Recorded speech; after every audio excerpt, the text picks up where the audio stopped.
하나님의 말씀 다니엘 4장 19절에서부터 27절까지 말씀입니다. 19절에서부터 27절 우리 함께 읽겠습니다. 19절 벨드사살이라 이름한 다니엘이 한동안 놀라며 마음으로 번민하는지라 왕이 그에게 말하여 이르기를 벨드사살아 너는 이 꿈과 그 해석으로 말미암아 번민할 것이 아니니라. 벨드사살이 대답하여 이르되 내 주여 그 꿈은 왕을 미워하는 자에게 응하며 그 해석은 왕의 대적에게 응하기를 원하나이다. 왕께서 보신 그 나무가 자라서 견고하여 지고 그 높이는 하늘에 닿았으니 땅 끝에서도 보이겠고 그 잎사귀는 아름답고 그 열매는 많아서 만민의 먹을 것이 될 만하고 들짐승은 그 아래에 살며 공중에 나는 새가 그 가지에 깃들었나이다. 왕이여 이 나무는 곧 왕이시라. 이는 왕이 자라서 견고하여 지고 장대하사 하늘에 닿으시며 권세는 땅끝까지 미치심이니이다. 왕이 보신즉 한 순찰자 한 거룩한 자가 하늘에서 내려와서 이르기를 그 나무를 베어 없애라. 그러나 그 뿌리의 그루터기는 땅에 남겨두고 그것을 들풀 가운데에 두라. 그것이 하늘 이슬에 젖고 또 들짐승들과 더불어 제 몫을 얻으며 7대를 지내리라 하였나이다. 왕이여 그 해석은 이러하니이다. 곧 지극히 높으신 이가 명령하신 것이 내 주 왕에게 미칠 것이라. 왕이 사람에게서 쫓겨나서 들짐승과 함께 살며 소처럼 풀을 먹으며 하늘 이슬에 젖을 것이요 이와 같이 7대를 지낼 것이라. 그때 지극히 높으신 이가 사람의 나라를 다스리시며 자기의 뜻대로 그것을 누구에게든지 주시는 줄을 아시리이다. 또 그들이 그 나무 뿌리에 그루터기를 남겨두라 하였은즉 하나님이 다스리시는 줄을 왕이 깨달은 후에야 왕의 나라가 견고하리이다.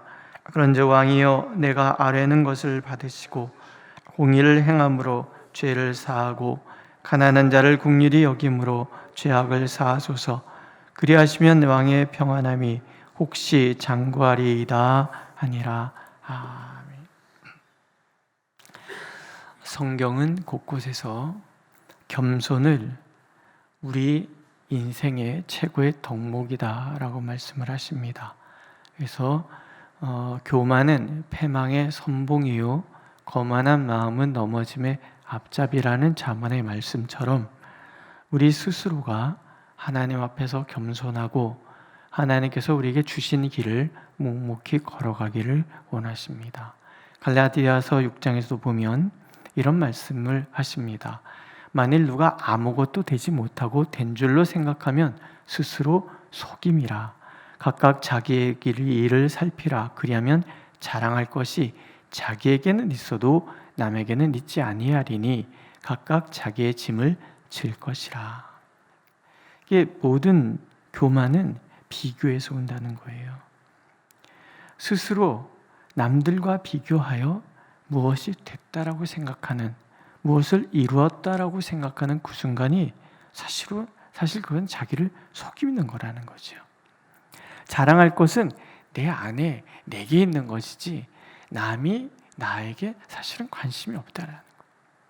우리는 늘 내 안에 비교해서 우월감이나 교만함 또는 열등감을 품고 살아가는 것이지, 내가 교만하다고 내가 열등감을 가졌다고 그것이 다른 사람에게 영향을 주고 그런 것은 전혀 아니다라는 거죠.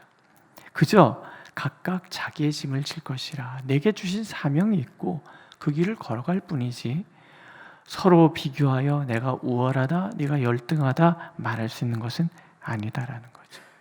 이게 느부갓네살이라는 대제국의 왕에게도 마찬가지인 거예요.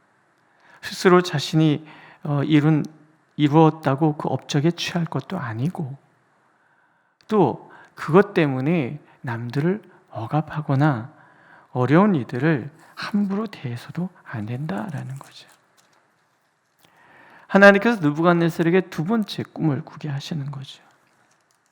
꿈의 내용은 크게 세 가지로 나눌 수가 있습니다. 먼저는 큰 나무인 거죠. 견고하고 높고 아름답고 열매가 많아서 짐승도 깃들고 새들도 깃들고 육체를 가진 모든 것들이 그를 통해서 먹게 되는, 왕이 그렇다라는 거예요. 왕의 권세가 온 세상에 미치고 이 왕으로 인하여 모든 사람들이 이득을 누리게 되는 그런 일을 왕이 지금 하고 있다, 그렇다라는 거예요. 그런데 이 왕이 교만이 너무 높아. 먼 세상에서 볼 수 있을 정도로 그의 업적이 크지만 그것이 스스로에게는 교만이 되는 거예요. 그래서 하나님께서 순찰자, 하나님의 사자를 내려보내셔서 나무를 베어버리는 거예요. 가지를 자르고 잎사귀를 다 털고 열매를 해치고 짐승을 떠나가게 하는 거예요. 왕이 교만해지면 하나님께서 그 자리에서 쫓아내버리시는 거예요.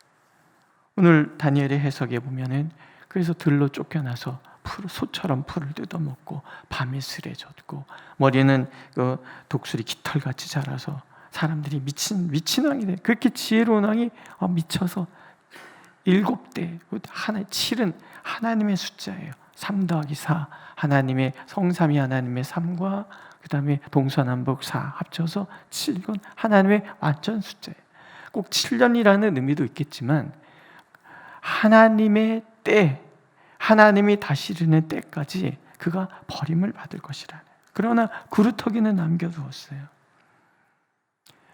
왕이 지극히 높으신 이가 사람의 나라를 다스리며 자기의 뜻대로 그것을 누구에게든지 주시고 또 지극히 천한 자를 그 위에 세우시는 줄을 사람들이 안다. 곧 왕이 깨닫는 그때까지 하나님께서 그를 처참하게 버리시고 그래서 그걸 깨닫는 그 순간에 다시 세우실 것이다.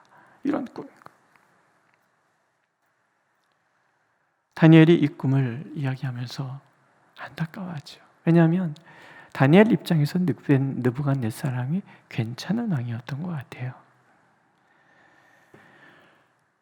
지극히 높으신 하나님께서 온 세상을 다스리시고 당신의 뜻대로 그 나라를 주신다는 것을 알게 하신다. 이게 첫 번째 해석이고, 두 번째는 하나님께서는 세상의 비천한 자를 택하여 세상에서 가장 귀한 사람이 되게 하시는 분이시기도 하시다. 그래서 세 번째는 겸손히 자신을 돌아보아서 가난한 자 공의를 행하고 죄를 사하고 가난한 자를 긍휼히 여기고 그래서 스스로의 죄를 사하소서 이렇게 권면을 하는 거예요. 우리의 모든 삶이 하나님 안에 있다는 것을 다니엘서는 반복해서 가르쳐주고 있어요. 내가 높아졌다 하여 스스로 교만에 빠질 것도 아니고 내가 지금 바닥을 기고 있다고 해서 열등감에도 빠지지 말라는 거예요. 어떤 사모님이 기자인가 봐요. 자신의 얘기를 이렇게 쓰다가 이제 사모가 되어서 남편을 너무 사랑해서 그 사람이 목사기 때문에 얼떨결에 그냥 준비 없이 사모가 됐는데 너무 힘든 거죠. 어느 날 울면서 하나님께 기도하는데 하나님이 그러시더라는 거예요. 얘야, 너는 사모이기에 앞서 내 딸이란다. 그러면서 모든 것을 벗어나는 거예요. 제가 그걸 읽으면서 그런 생각이 들어요. 그래, 맞아. 나는 목사이기에 앞서서 하나님의 아들이지. 내가 하나님의 아들이지라는 말은 뭐예요? 우리 자녀들이 저에게 하는 것과 똑같이 하나님을 할 수 있다는 거죠. 어떤 때는 하나님의 어깃장도 부릴 수도 있는 거고 하나님 앞에 담대하게 우리 막내가 전에 교회에서는 학교에서 저희 교회까지가 5분 거리도 안 돼요. 뛰어오면 한 2, 3분이면 뛰어와요. 학교를 마치면 와요. 문을 탁 열고 들어서 아빠 500원. 아빠 500원. 뭐하게? 슬러시 사 먹게. 500원. 그리고 제가 물어봐요. 너는 나한테 돈 맡겨놨냐? 줘. 그러니까 아무 소리 말고. 그럼 받아서 가요.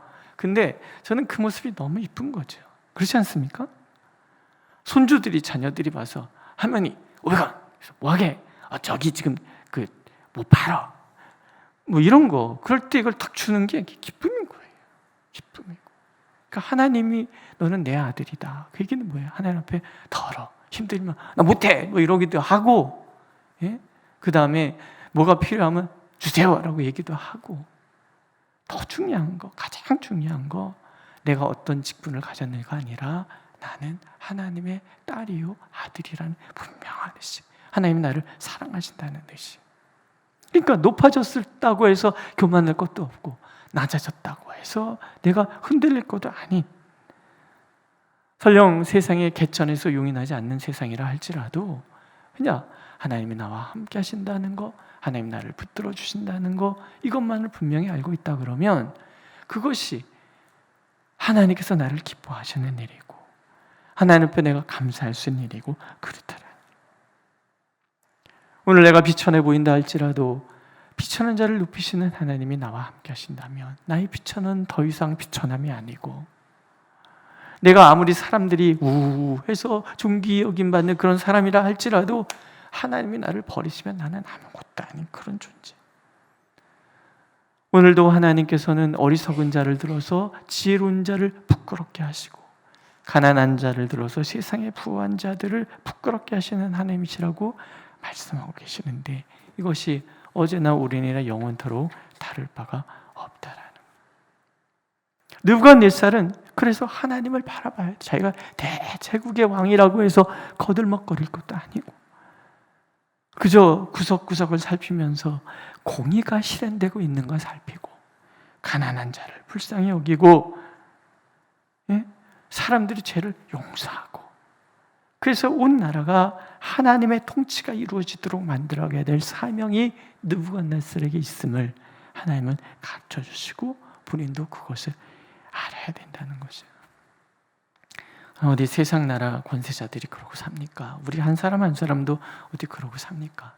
다 내가 뭘 잘해서 뭐가 이루어지고, 내가 잘 못해서, 잘했을 땐 자기가 잘했다고 얘기하고, 못했을 때 하나님 원망하는 게 보통 우리의 모습이잖아요.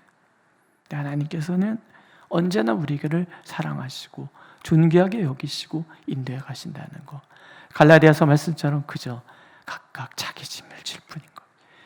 각각 자기의 직분을 잘 감당하면 될 뿐이라는 거죠. 그걸 우리가 하나님은 알기를 원하시는 거. 세상 나라 모든 왕들도 하는 그것을 알기를 원하시는 거.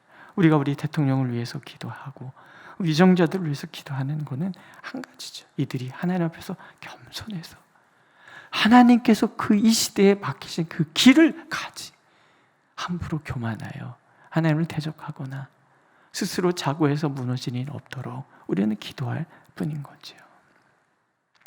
느부갓네살 왕이 다니엘에게 이런 얘기를 합니다. 벨드사살아, 그 해석을 밝히 말하라. 내 나라 모든 지혜자가 능히 네게 그 해석을 알게 하지 못하였으나 오직 너는 능히 하리니 이는 거룩한 신들의 영이 내 안에 있음이라. 세상이 우리를 필요로 하는 것, 이게 얼마나 중요합니까? 하나님이 나를 중요하게 생각하시는 것뿐만이 아니라 세상조차도 나를 필요로 하고 중요하게 생각하는 사람 되는 것. 우리는 늘 그것을 위해서 기도하는 거죠. 하나님, 제게 지혜를 주셔서, 그죠? 하나님께서 내게 지혜를 주시면 되는 거예요. 제게 지혜를 주셔서 이 세상에서 꼭 필요한 사람, 하나님께서 기뻐하시는 사람 되게 하여 주옵소서. 우리 자녀들을 위해서도 그런 기도하는 거죠. 하나님, 우리 자녀들을 먼저 겸손하게 하시고 그들에게 지혜를 주셔서 세상이 필요로 하는 사람, 세상이 갈 바를 알지 못할 때 길을 가르쳐 줄 수 있는 사람, 세상이 절망의 어둠에 가득해 있을 때 소망의 새벽 같은 삶을 살아내는 사람 되도록 우리는 다 기도를 하는 거죠. 그렇죠? 교회가 세상이 교회에 복을 주는 게 아니고 교회가 세상을 복 주는 것이죠. 세상이 우리를 축복하는 것이 아니라 우리가 세상을 축복하는 거죠. 하나님께서는 이것을 우리가 자꾸 기억하기를 원하십니다. 우리 꿈에 대한 얘기를 잠깐만. 그 다니엘서와 요한계시록을 묵시서라 그래요. 이 묵시서의 영향을 받은 것들이 이제 스가랴서하고 또 에스겔서에도 그런 부분이 나와요. 그러니까 어떤 상징적인 언어를 통해서 하나님 우리에게 가르쳐 주시는 거예요. 아마 기도를 많이 하시는 우리 어르신들은 아실 거예요. 스스로 하나님이 그런 거 가르쳐 주시잖아요. 때로 환상도 보여주시고 때로 꿈도 보여주시고. 근데 우리가 이런 것들을 우리가 잘 활용을 한다 그러면 우리에게 하나님의 뜻을 알아가는데 훨씬 수월한 부분이 있는 거죠. 그러니까 하나님께서 보여주시는 꿈에는 항상 상징이 담겨져 있어요. 그 꿈이 내용 그대로가 아니라 그 꿈이 무엇을 상징하는가 하는 것이 되게 중요하죠. 꿈에 목사님들이 가끔 나타나시죠. 목사님들이 가끔 나타난단 말이에요. 그럼 목사님 어젯밤 꿈에 목사님이 나타났잖아. 어쩐지요. 오늘 새벽에 일어났는데 몸이 고단하더라고요. 권사님 꿈에까지 갔다 오느라고 이렇게 피곤했네 뭐 이런 농담하고 그러는데 사실은 제가 갔다 오는 건 아니죠. 그죠? 제가 하나님이에요? 오늘은 우리 저기 권사님 집에를 한번 가볼까? 뭐 그런 거 아니잖아요. 상징이에요. 목사가 의미하는 바가 뭔지. 하나님의 종이다라는 얘기를 많이 하시잖아요. 그럼 하나님께서 우리를 찾아오시는구나 뭐 이렇게 해석하는 거. 꿈에 어머니가 나타나셨어요. 아버지가 나타나셨어요. 그런 것도 다 사실은 그런 상징적인 어떤 의미라는 거. 그다음에 숫자 꿈을 2번이나 꾼다든가 2라는 것은 증인이라 이런 묵시서가 가지고 있는 어떤 상징 언어들이 있어요. 나중에 이런 것들을 설명드릴 수 있는 시간이 있으면 참 좋겠는데 중요한 거는 내가 알고 이해하는 것으로 하나님은 보여주신다라는 거예요. 그리고 우리가 지혜를 구하면 하나님은 항상 응답해 주시. 다니엘에게만 주시는 것이 아니라 우리에게도 하나님은 주시기를 원하시고, 근데 우리가 잘 구하지 않죠. 헷갈리니까. 그리고 모였을 때 구역 예배 이렇게 모였을 때도 한 번씩 나눠보는 거예요. 어젯밤에 이런 꿈을 꾸었습니다. 그럼 서로 얘기해보고 그게 만약에 내 꿈이라면 나는 이렇게 받아들일 거예요. 이렇게 얘기를 나누다가 보면 어느 날 맞아 그게 그런 꿈이었구나 이렇게 깨닫는 부분들이 있는 거죠. 그래서 저는 가끔 그런 얘기를 합니다. 주무시기 전에 머리맡에다가 볼펜이랑 노트 같은 거 하나 이렇게 두고 그래서 일어나자마자 바로 적으라는 거예요. 꿈은요 금방 잊어버려요. 나는 꿈을 안 꿔요. 아니에요. 꿈을 안 꿀 수가 없어요. 꿈을 다 꿔 깨자마자 잊어버리는 것뿐이지. 근데 그런 것들을 잘 활용을 한다 그러면 우리가 하나님의 뜻을 찾아가는데 굉장한 도움을 받을 수가 있습니다. 물론 항상 봐야 돼요. 성경에 어긋나는 이야기가 아닌지.